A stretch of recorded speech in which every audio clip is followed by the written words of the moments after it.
ପିଲାମାନେ ଆଜି ଆମେ କ'ଣ ପଢ଼ିବା ନା ସୌରଶକ୍ତି। ତ ଭଲ ଭାବରେ ବୁଝନ୍ତୁ ସୌରଶକ୍ତି କାହାକୁ କୁହାଯାଏ। ତ ସମସ୍ତେ ଜାଣିଥିବେ କ'ଣ ନା ଶକ୍ତି ସୂର୍ଯ୍ୟ ହେଉଛି କ'ଣ ସକଳ ଶକ୍ତିର ଆଧାର କି ନାହିଁ। ସୂର୍ଯ୍ୟ ହେଉଛି କ'ଣ ନା ସକଳ ଶକ୍ତିର ଆଧାର। ସୂର୍ଯ୍ୟ କିରଣରେ କ'ଣ ଅତି ବାଇଗଣୀ ରଶ୍ମି ଏବଂ ଅବହେଳିତ ନାମକ ଦୁଇଟି ବିକରଣ ରହିଥିବା ଜଣା ପଡ଼ିଛି। ଓକେ, ତ ଆପଣମାନେ ଏହାକୁ ସବୁ ଜାଣିଥିବେ ଛୋଟବେଳେ। ସୂର୍ଯ୍ୟଲୋକ ଚର୍ମରେ ସୌରଦାହ ସୃଷ୍ଟି କରେ ଏବଂ ଭିଟାମିନ୍ ଡିଟା ତିଆରି କରେ। ଅବଲୋହିତ ରଶ୍ମି ତାପ ସୃଷ୍ଟି କରୁଥିବାରୁ ସୂର୍ଯ୍ୟ କିରଣ ଆମକୁ କ'ଣ ଉଷୁମ ଲାଗେ କି ନାହିଁ। ସୂର୍ଯ୍ୟ ଏକ ଅସରିତ ଶକ୍ତିର ଭଣ୍ଡାର।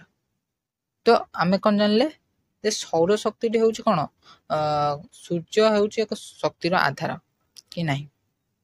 ତ ଶକ୍ତି ସମସ୍ତେ ଜାଣିଛନ୍ତି କି ନାହିଁ। ଦେଖନ୍ତୁ ଶକ୍ତି କାହାକୁ କୁହାଯାଏ ମନେ ରଖନ୍ତୁ। କାର୍ଯ୍ୟ କରିବାର ଦକ୍ଷତା କିମ୍ବା କାର୍ଯ୍ୟ କରିବାର କ୍ଷମତାକୁ ଶକ୍ତି କୁହାଯାଏ। ଧରନ୍ତୁ ଏକ୍ଜାମ୍ପଲ୍ ମୁଁ ଆପଣଙ୍କୁ ଏଠି ପଢ଼ଉଛି, ଯେଉଁ ହେଡ଼ିଂଟା କଲି ତ ଏଇଟା ମୋ କତିରେ କ'ଣ ଶକ୍ତି। ଧରନ୍ତୁ ଏକଥା ଛାଡ଼ନ୍ତୁ, ଆପଣ ଏବେ କ'ଣ ଲେଖୁଛନ୍ତି, ଧରନ୍ତୁ ଆପଣ ଏବେ ନୋଟ୍ କରୁଛନ୍ତି, ଯେଉଁ ଖାତାରେ ଯେଉଁ ନୋଟ୍ କରୁଛନ୍ତି ତ ଆପଣ ସେଇଟା କ'ଣ କାର୍ଯ୍ୟ କରିବାର ଶକ୍ତି କି ନାହିଁ। ଏ ଯେଉଁ କାର୍ଯ୍ୟଟା କରୁଛନ୍ତି ତା ଆପଣଙ୍କ ପାଖରେ ଶକ୍ତି ଅଛି, ସେଥିପାଇଁ ଆପଣ କରିପାରୁଛନ୍ତି। ବୁଝିପାରିଲ କି ନାହିଁ ସୌରଶକ୍ତି। ତ କ'ଣ ଲେଖା ହେଇ ସୌରଶକ୍ତି ଚାଲନ୍ତୁ ପଢ଼ିବା ଏବଂ ଦେଖିବା। ଏକ ସ୍ଥାୟୀ ନିର୍ମାଣ ପ୍ରଯୁକ୍ତିବିଦ୍ୟା ଭାବରେ ସୌରଶକ୍ତି ଅଧିକରୁ ଅଧିକ ବ୍ୟବହାର ହେଉଛି। ସବୁଜ ନିର୍ମାଣରେ ଏହାକୁ ଦୁଇଟି ଉପାୟରେ ବ୍ୟବହାର କରାଯାଇପାରିବ। ଗୋଟିଏ ସକ୍ରିୟ ସୌରଶକ୍ତି ଏବଂ ଅନ୍ୟଟି ହେଉଛି କ'ଣ ନିଷ୍କ୍ରିୟ ସୌରଶକ୍ତି। ତ ୟାକୁ କେତୋଟି ଉପାୟରେ ବ୍ୟବହାର କରାଯାଇପାରିବ। ନା ଆପଣ ଯଦି ଏକ୍ଜାମ୍ରେ ଆସିଲା ତାହେଲେ ଆପଣ ଲେଖିବେ କ'ଣ ଦୁଇଟି ଭାବରେ ବ୍ୟବହାର କରାଯାଇପାରିବ। ପ୍ରଥମ ହେଉଛି ସକ୍ରିୟ ସୌରଶକ୍ତି ଆଉ ଗୋଟେ ହେଉଛି କ'ଣ ନିଷ୍କ୍ରିୟ ସୌରଶକ୍ତି। ଓକେ, ତାପରେ ନେକ୍ସଟ କ'ଣ କହୁଛି 2 ନମ୍ବର ନିଟ୍ ଶୂନ୍ୟ। ଷ୍ଟାଣ୍ଡାର୍ଡ ଇଲେକ୍ଟ୍ରିକ ଗ୍ରିଡ୍ ଠାରୁ ନିରପେକ୍ଷ ଭାବରେ କାର୍ଯ୍ୟ କରିବା ପାଇଁ ନିଟ୍ ଶୂନ୍ୟ କିମ୍ବା ଶୂନ୍ୟ ଶକ୍ତି ସବୁଜ ଅଟ୍ଟାଳିକା ନିର୍ମାଣ କରାଯାଇଛି। ନିଟ୍ ଶୂନ୍ୟ ବା କ'ଣ ଶୂନ୍ୟ ଶକ୍ତି ନିର୍ମାଣ କରାଯାଇଛି। ଆଚ୍ଛା, ଅକ୍ଷୟ ଶକ୍ତି ଉତ୍ସ ବ୍ୟବହାର କରି ସେମାନେ ସେମାନଙ୍କର ଶକ୍ତି ଉତ୍ପାଦନ କରିପାରିବେ। ଆହୁରି ମଧ୍ୟ ଶୂନ୍ୟ ଉଭୟ ଶକ୍ତି ବ୍ୟବହାର ଏବଂ ଅଙ୍ଗାରକାମ୍ଳ ନିର୍ଗମନକୁ ବୁଝାଏ। ଏହିପରି ଅଟ୍ଟାଳିକା ବାର୍ଷିକ ଶୂନ୍ୟ ନିଟ୍ ଶକ୍ତି ଖର୍ଚ୍ଚ କରେ ଏବଂ ଅଙ୍ଗାରକାମ୍ଳ ନିର୍ଗମନ କରେ ନାହିଁ। ସେମାନେ ପବନ କିମ୍ବା ସୌରଶକ୍ତି ଅପେକ୍ଷା ଶକ୍ତି ଯୋଗାଣ ଉପରେ ନିର୍ଭର କରନ୍ତି। ସେମାନେ କ'ଣ କରନ୍ତି ନା ପବନ କିମ୍ବା ସୌରଶକ୍ତି ଅପେକ୍ଷା କାହା ଉପରେ ଶକ୍ତି ଉପରେ ଅଧିକା ନିର୍ଭର କରିଥାନ୍ତି। 3 ନମ୍ବର କ'ଣ କହୁଛି ନା ଜୈବ ଡିଗ୍ରେଡେବଲ୍ ସାମଗ୍ରୀ। ତ କ'ଣ କହୁଛି ଦେଖିବା। ଜୈବ ଡିଗ୍ରେଡେବଲ୍ ସାମଗ୍ରୀର ବ୍ୟବହାର ନିର୍ମାଣକୁ ସ୍ଥାୟୀ କରିବା ପାଇଁ ଏକ ପରିବେଶ ଅନୁକୂଳ ମାଧ୍ୟମ।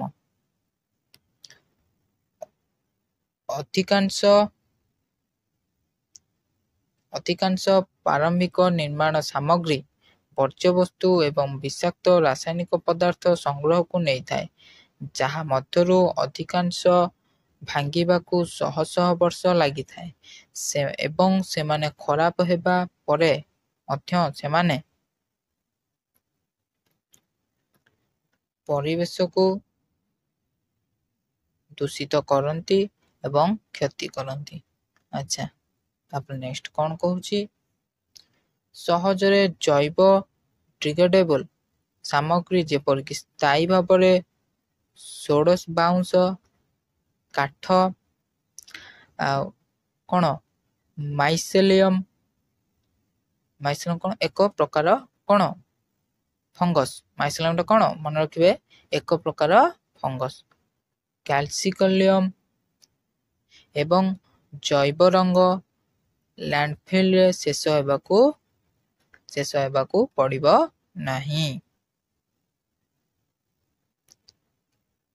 4 ନମ୍ବର କ'ଣ କହୁଛି? Green insulation. Okay, green insulation. ଆଚ୍ଛା, କ'ଣ କହୁଛି ଦେଖିବା। ସବୁଜ ଇନ୍ସୁଲେନ୍ସ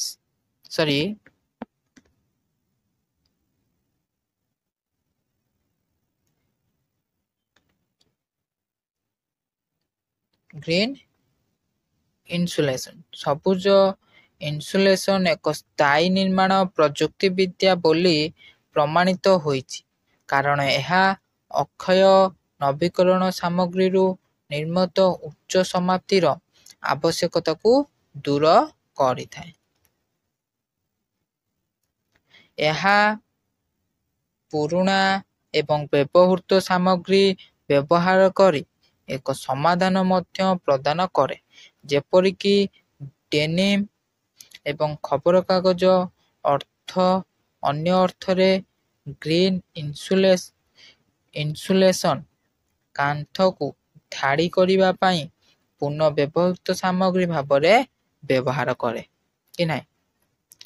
ଗ୍ରୀନ୍ ଇନ୍ସୁଲେସନ୍ କ'ଣ କରେ ନା ଏହାକୁ ଯେଉଁ ଖବରକାଗଜ ଯେଉଁ ଡେନିମ୍ ଯେଉଁ ଥାଏ ଯେପରିକି କ'ଣ ସମାଧାନ ପ୍ରଦାନ କରେ। ତ ଏଇଥିରୁ କାନ୍ଥଡ଼ା ପାଇଁ ପୁନଃ ବ୍ୟବହୃତ ସାମଗ୍ରୀ ଭାବରେ ବ୍ୟବହାର ହୋଇଥାଏ।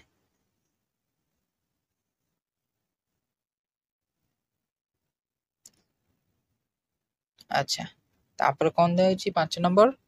ସ୍ମାର୍ଟ ଉପକରଣର ବ୍ୟବହାର।